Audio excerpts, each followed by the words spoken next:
Ada satu pertanyaan yang menarik tentang sejarah Indonesia yang sering terlewatkan. Bagaimana mungkin negara sebesar Indonesia yang dijajah Belanda justru tidak berbicara bahasa Belanda sama sekali? Karena kalau kita lihat, pola kolonialisme itu hampir selalu sama. Inggris pergi, bahasa Inggris tetap hidup. Spanyol pergi, bahasa Spanyol tersebar di seluruh benua. Portugal pergi, bahasa Portugis masih bertahan. Tapi ketika Belanda meninggalkan Indonesia, bahasa mereka justru hilang begitu saja.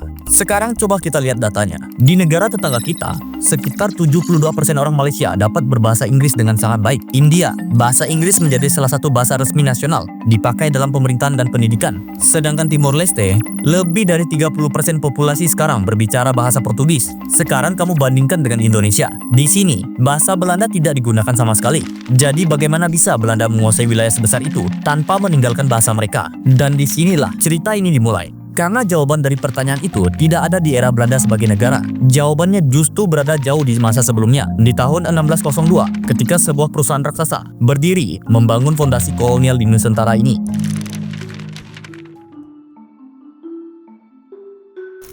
VOC dibentuk di Belanda sebagai perusahaan dagang, namun diberi kekuasaan luar biasa, mencetak uang, membentuk pasukan, hingga memulai peperangan. Namun di balik kekuasaan sebesar itu, ada satu hal yang sering terlewat. VOC tidak pernah bermaksud menjadikan bahasa Belanda sebagai bahasa masyarakat Nusantara. Sebagai perusahaan, ya tentu saja, VOC tidak memiliki agenda menyebarkan budaya Belanda. Fokus mereka cuma satu, yaitu keuntungan dagang.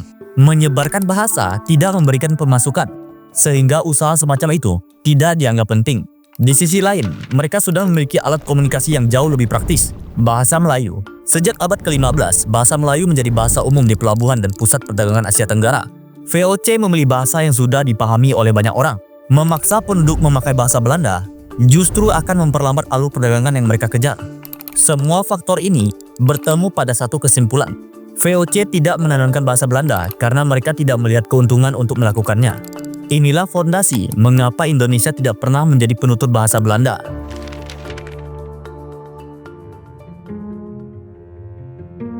Ketika VOC bangkrut pada tahun 1799, dunia Nusantara memasuki babak baru. Wilayah ini yang dikuasai perusahaan itu akhirnya diambil oleh kerajaan Belanda. Dan disinilah banyak orang mengira, oh ini pasti momen ketika Belanda mulai menyebarkan bahasa mereka. Tapi tidak, yang terjadi justru sebaliknya. Gubernur Jenderal Helman Willem Daendels datang pada tahun 1808 dengan agenda modernisasi militer dan administrasi.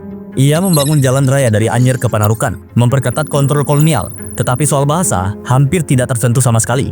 Lalu datang masa Inggris di bawah Stanford Raffles. Ia membawa perubahan dalam hukum, pertanian, bahkan memperkenalkan gagasan pendidikan. Namun, Raffles pun tidak menjadikan bahasa Inggris sebagai bahasa rakyat Nusantara. Ketika Belanda kembali pada tahun 1816 dan memasuki era Johannes van Bosch, polanya tetap sama. Bahasa Belanda tidak diajarkan kepada rakyat. Tapi kenapa? Jawabannya cukup brutal, karena pada saat itu bahasa adalah kekuasaan. Bagi Belanda, semakin sedikit pribumi yang menguasai bahasa Belanda, semakin mudah mereka mempertahankan hierarki kolonial. Disinilah lahir sistem pendidikan yang sangat diskriminatif. Pada tahun 1900, jumlah penduduk Hindia Belanda mencapai 37 juta orang. Tapi jumlah sekolah dasar berbahasa Belanda tidak sampai 500. Dan bahkan dari sekolah itu, sebagian besar muridnya adalah anak Eropa, keturunan campuran ataupun elit bangsawan.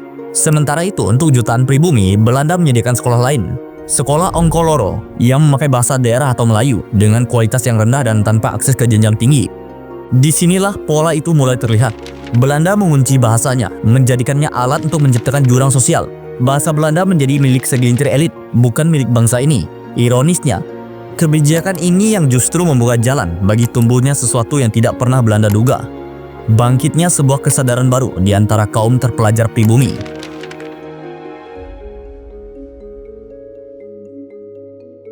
Masuk ke awal abad ke-20, sesuatu mulai berubah. Untuk pertama kalinya dalam sejarah kolonial, muncul sekelompok kecil pribumi yang berhasil menembus pagar pendidikan Belanda. Mereka bukan banyak, hanya sebagian kecil. Tapi mereka lain nanti membentuk arah sejarah Indonesia. Mereka adalah generasi yang kemudian kita kenal dengan nama-nama besar. Soekarno, Muhammad Hatta, Sultan Syahrir, Agus Salim, dan banyak tokoh lain yang tumbuh di antara dua dunia, dunia kolonial dan dunia rakyat.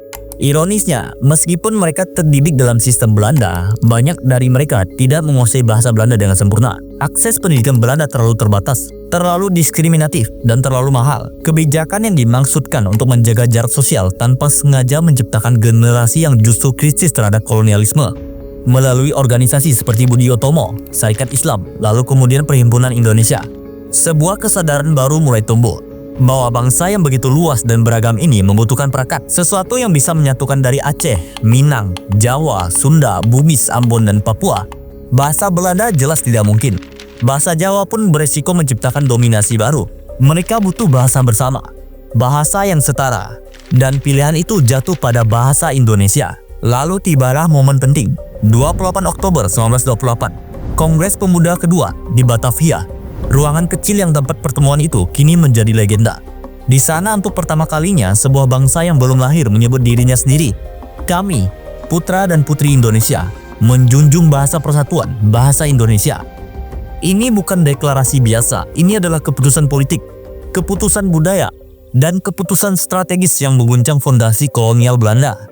Karena sejak hari itu untuk pertama kalinya, rakyat Nusantara memiliki sesuatu yang Belanda tidak punya, yaitu bahasa pemersatu.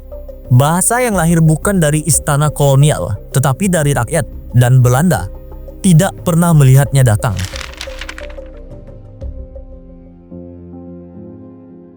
Bayangkan suasana Indonesia pada tahun 1945. Perang Dunia Kedua baru berakhir dan tentara Jepang pergi dan Belanda berusaha kembali. Tapi ada sesuatu yang berbeda di tanah ini. Untuk pertama kalinya dalam ratusan tahun, rakyat Nusantara merasakan apa itu menjadi satu bangsa. Dan kuncinya adalah bahasa. Di sekolah-sekolah zaman Jepang, meski penuh tekanan dan propaganda, bahasa Indonesia dipakai secara masif. Guru-guru pribumi yang dulu dilarang mengajar dalam bahasa mereka sendiri, kini memimpin kelas dengan penuh percaya diri. Korannya berbahasa Indonesia, administrasinya memakai bahasa Indonesia, bahkan tentara peta berkomunikasi dalam bahasa Indonesia. Jadi ketika Belanda ingin kembali dan memaksakan bahasa mereka menghadapi situasi yang benar-benar baru, proklamasi.